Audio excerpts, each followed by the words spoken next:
CG Vyapam के exam में पूछा गया था। क्वेश्चन है, संसद से पारित होने पर किस पदच्युति प्रस्ताव पर राष्ट्रपति का हस्ताक्षर आवश्यक होता है। यानी सरल शब्दों में अगर मैं ये बोलूं कि ऐसे कौन से पद है जो राष्ट्रपति के साइन होने के बाद ही पद से वो व्यक्ति हट सकता है। यानी पहले संसद की प्रक्रिया हो, संसद प्रस्ताव पारित करके राष्ट्रपति के पास भेजे और राष्ट्रपति का हस्ताक्षर होने के बाद वो व्यक्ति पद से हटेगा। तो याद रखिएगा, यहां पर वर्ड यूज हुआ है संसद। तो यहां पर आपके लिए इंपॉर्टेंट चीज ये है कि जो संसद होता है, संसद आपका लोकसभा और राज्यसभा से मिलकर बनता है। तो कॉन्सेप्ट आपको यह याद रखना है कि ऐसा कोई भी व्यक्ति जिसको पद से हटाने के लिए संसद के दोनों सदन में अलग अलग विशेष बहुमत की आवश्यकता होती है। यानी लोकसभा में भी विशेष बहुमत की आवश्यकता है और राज्यसभा में विशेष बहुमत की आवश्यकता है। यानी ये दोनों सदन से वो प्रस्ताव पारित होता है। तो वैसा प्रस्ताव जब दोनों सदन से पारित होता है तो वो राष्ट्रपति के पास जाता है और राष्ट्रपति उसमें साइन करता है, तब वो पद से हटता है। तो अगर आप देखेंगे ऐसे पद कौन कौन से हैं, अगर हमको सुप्रीम कोर्ट के किसी जज को हटाना है तो यही प्रक्रिया होती है, संसद के दोनों सदन अलग अलग विशेष बहुमत से प्रस्ताव पारित करेंगे, फिर वो राष्ट्रपति के पास जाएगा, राष्ट्रपति साइन करेगा, वो हटेगा। हाई कोर्ट के किसी जज को हटाना है, सेम प्रक्रिया होगी।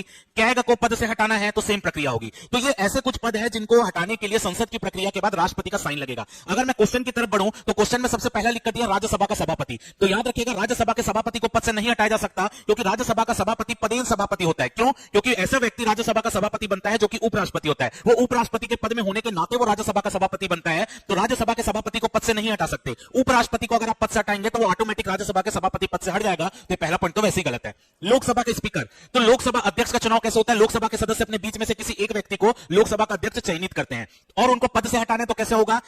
जो लोकसभा है उसके तत्कालीन सदस्यों के बहुमत से ही उसको लोकसभा के अध्यक्ष को पद से हटा सकते हैं। तो लोकसभा के स्पीकर को पद से हटाने में लोकसभा की भूमिका होती है, राज्यसभा की कोई भूमिका नहीं होती। तो अगर उसमें राज्यसभा की कोई भूमिका नहीं है तो राष्ट्रपति तक जाएगा ही नहीं, केवल लोकसभा की प्रक्रिया नियम से ही तत्कालीन सदस्यों के बहुमत से उसको हटा सकते हैं। तो ये भी आंसर नहीं होगा। तो अब बचा क्या? सर्वोच्च न्यायालय के न्यायाधीश, चाहे वो मुख्य न्यायाधीश हो या अन्य न्यायाधीश हो, और कैग, ये तीनों ऐसे पद हैं। इसके अलावा हाईकोर्ट के न्यायाधीश, ये ऐसे पद है जिनको पद से हटाने के लिए संसद की प्रक्रिया के बाद राष्ट्रपति का हस्ताक्षर की आवश्यकता है। तो CDE, तो इस क्वेश्चन का आंसर होगा ऑप्शन सी।